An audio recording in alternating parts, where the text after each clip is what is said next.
आप सभी भक्तों को हमारी जय श्री कल्की भगवान की। श्री कल्की मंडल की स्थापना 1873 में गुरुवर बाल मुकुंद जी के द्वारा हुई, जो कि हनुमान जी का अवतार है। गुरुवर बाल मुकुंद जी कृष्ण रूप में भगवान की उपासना किया करते थे। श्री कृष्ण का ध्यान करते करते स्वप्नानुभव में भगवान की आज्ञा मिली कि अब हमारे कल्की अवतार लेने का ऐलान जगत में कर दो।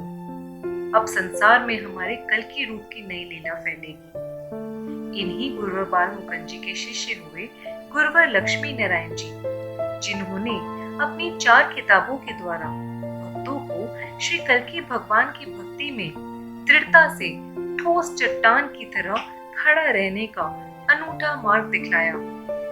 श्री कल्की भगवान नामक किताब गुरु जी के द्वारा 45 भजनों का संग्रह है। आने वाले कुछ दिनों में हम इन 45 भजनों का भावार्थ आप सभी को समझाने का प्रयास कर रहे हैं, जिससे कि आप इनका नियमित रूप से पाठ करके मन वांछित फल प्राप्त कर सकें।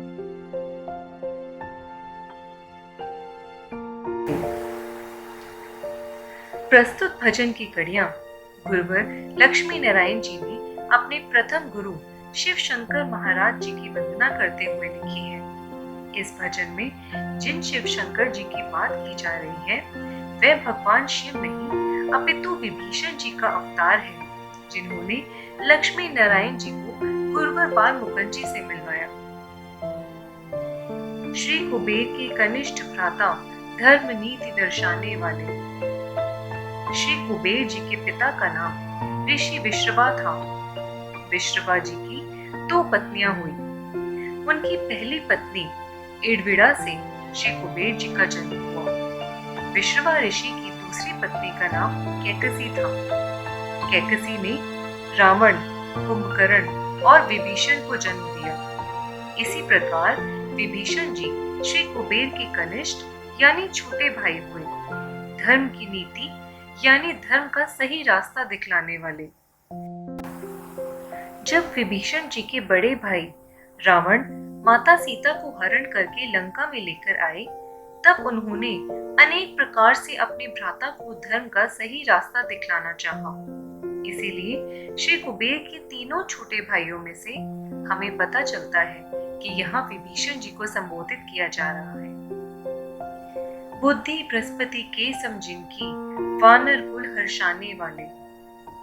बुद्धि में आप साक्षात बृहस्पति के समान हैं। बृहस्पति देवताओं के गुरु हैं, जिन्हें बुद्धि का कारक माना जाता है।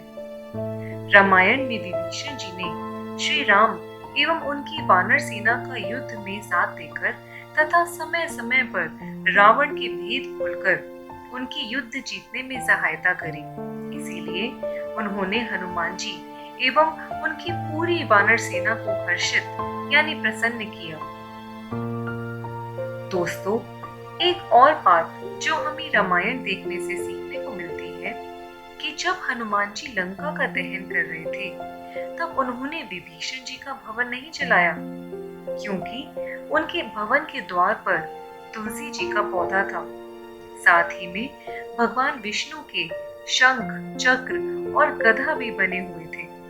सबसे महत्वपूर्ण बात यह थी कि उनके भवन के द्वार के ऊपर राम नाम अंकित था।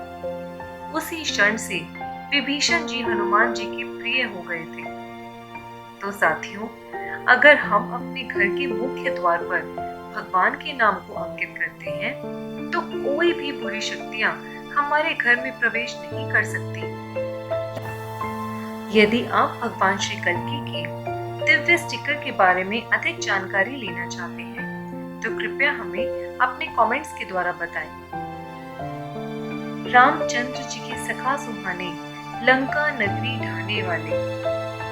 जब विभीषण जी लंका नगरी छोड़कर राम जी की सेना में शामिल हुए, तो राम जी ने उन्हें अपने प्रिय मित्र की उपाधि दी तथा समय समय पर विभीषण जी ने रावण के कूटनीतिज्ञ चालों से राम जी की सेना को अवगत कराकर लंका नगरी ढाने में उनकी सहायता करी।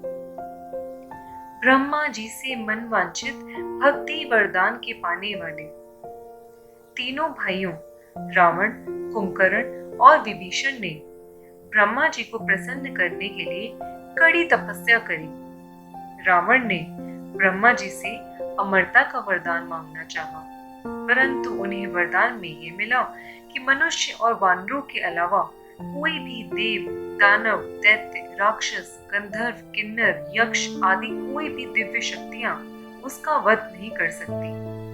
कुंभकर्ण ने वरदान में इंद्रासन चाहा, परंतु सरस्वती माता कुंभकर्ण की जिह्वा पर विराजमान हो गई और उन्होंने इंद्रासन की जगह निद्रासन का वरदान मांग लिया। केवल विभीषण जी को ही अपना मन वांछित भक्ति का वरदान ब्रह्मा जी से प्राप्त हुआ। करुणा में निष्काम प्रेम, प्रभुता से भक्त बनाने वाले शिव शंकर जी ने गुरुवर लक्ष्मी नारायण जी को बड़ी ही दया एवं प्रेम भाव से बिना किसी कामना के समय समय पर अपने प्रथम गुरु होने का सकारात्मक हक जताते हुए उनके परम कल्याण का सोचा। उन्होंने इन चारों गुणों का भरपूर प्रयोग करके गुरुवर लक्ष्मी नारायण जी को सच्चा भक्त बनाने का प्रयास किया।